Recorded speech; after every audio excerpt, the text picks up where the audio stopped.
ओम गंगणपते नमः। जय मातारा। आज दुर्गा सप्तशती के 7वें अध्याय की कथा करते हैं। पूर्व में ध्यान करते हैं। मैं मातंगी देवी का चिंतन करता हूँ। वे रत्न जटित सिंहासन पर विराजमान होकर बोलते हुए तोते के मधुर शब्द को श्रवण कर रही हैं। वे श्याम वर्ण वाली देवी अपने एक पाद कमल पर रखकर मस्तक पर अर्ध चंद्र धारण किए हुए हैं। कल्हार फूलों की माला पहने हुए वे वीणा वादन कर रही हैं। उनके अंग में कंचुकी कसी हुई है। वे लाल रंग की साड़ी धारण कर हाथ में शंख पात्र लिए हुए हैं। उनके मुख पर मधु के हल्के नशे का आभास हो रहा है और उनके लाट में मस्तक पर बिंदी लगी हुई है। ऋषि ने कहा, इसके पश्चात शुंभ दैत्य के आदेश से वे चंडमुंड नामक दैत्य अपनी चतुरंगणी हाथी, घोड़े, रथ और पैदल सहित सेना को अस्त्र शस्त्र से सुसज्जित करके चल पड़े। वहां पहुंचकर पर्वतराज हिमालय के स्वर्णमय शिखर के ऊपर सिंह पर आरूढ़ भगवती को देखा। वे मंदहास्य कर रही थी। उन देवी को देखकर दानवी सेवना उन्हें पकड़ने के लिए झपट पड़ी। किसी राक्षस ने धनुष उठाया तो किसी ने म्यान से तलवार खींच ली और कुछ एक देवों के पास आकर खड़े हो गए। तब अंबिका ने उन पर अत्यंत क्रोध प्रकट किया। उस समय क्रोधानल में दग्ध होने के कारण उनका मुख श्यामल वर्ण का हो गया, दिखाई पड़ने लगा। उनकी भौहें तन गई और वहां से विकराल मुखी भगवती काली का प्रादुर्भाव हुआ। उनके हाथ में तलवार और पाश था। मैं चीते के कपड़े की साड़ी पहने नरमुंडों की माला से विभूषित होकर हाथ में विचित्र प्रकार की तलवार धारण किए हुए थी।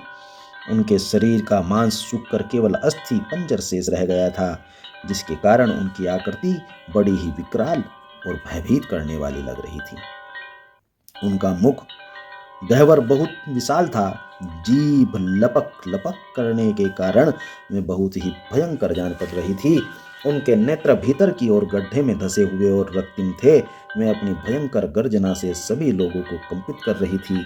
वे भगवती कालिका देवी बड़े बड़े असुरों का वध करती हुई प्रलय वेग से आसुरी सेना पर टूट पड़ी और उन सबको अपना ग्रास बनाने लगी। वे भगवती पाशर्व रक्षकों, अंकुशधारी महावतों, बड़े बड़े योद्धाओं और घंटाधारी कितने ही विशालकाय हाथियों को एक हाथ में पकड़कर मुंह में निगल लेती थी। इसी प्रकार घोड़े, रथ और सारथी सहित रथी सैनिकों को मुंह में डाल करके बहुत ही भयानक आवाज में चबा डालती थी। किसी के बाल खींचकर, किसी का गला दबोचकर, किसी को पैरों तले रौंदकर और किसी को छाती के धक्के से भूमि पर गिराकर यमलोक भेज देती थी। वह दैत्य द्वारा निक्षिप्त बड़े बड़े अस्त्र शस्त्रों को मुख में पकड़कर दांतों से चूर कर डालती थी। भगवती काली ने उन बलशाली दुराचारी दैत्यों की समस्त सेना को मसल दिया। कुछ एक को खा गई और कितनों को ही वहां से खदेड़ दिया। कोई तलवार की मार से मारा गया, कोई खटवांग से पीटे गए और कितने ही नुकीले दांतों में पिसकर मर गए। इस प्रकार देवी ने क्षण भर में उस आसुरी सेना का संहार कर डाला। यह देखकर चंड उन विकराल भगवती काली की ओर दौड़ पड़ा। फिर महादैत्य मुंड ने बाणों की वर्षा करके तथा हजारों बार प्रयुक्त चक्रों से उन भयानक दांत देवी को ढक दिया। देवी के मुख में प्रविष्ट होते हुए वे अनेकों चक्र ऐसे जान पड़े मानो सूर्य के बहुत से मंडल बादलों में समा गए हों।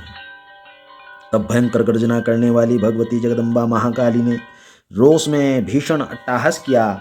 उस समय उनके विकराल मुख के भीतर कठिनता से दिखाई पड़ने वाले दांतों की चमक से वे अत्यंत उज्जवल दिखाई पड़ती थी।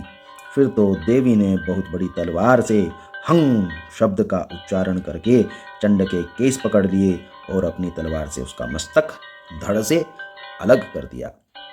चंड को मरा देखकर मुंड देवी की ओर दौड़ पड़ा। तब देवी ने क्रोधित होकर अपनी तलवार से आघात से उसे भी धराशायी कर दिया। चंड मुंड के मरते ही बची कुची सेना भय से व्याकुल होकर रणभूमि से पलायन कर गई। तब देवी चंड मुंड के कटे हुए मस्तक को हाथ में लेकर चंडिका के पास पहुंचकर विकट अट्टहास करके कहा, हे देवी, मैंने इन महापशु चंडमुंड को तुम्हारे अर्पित किया है। अब युद्ध भूमि में तुम शुंभ और निशुंभ का स्वयं ही संहार करना। ऋषि ने कहा। चंडमुंड के मस्तक को देखकर कल्याणमयी चंडी ने काली से मधुर स्वर में कहा, देवी, तुम चंड और मुंड को लेकर मेरे पास आई हो, इसलिए विश्व में तुम्हारी ख्याति चामुंडा के नाम से प्रसिद्ध होगी। इस प्रकार मार्कंडेय पुराण के श्रावणी मनवंतर की कथा के अंतर्गत देवी महात्म्य में वर्णित चंडमुंड वध नामक 7वां अध्याय संपूर्णम।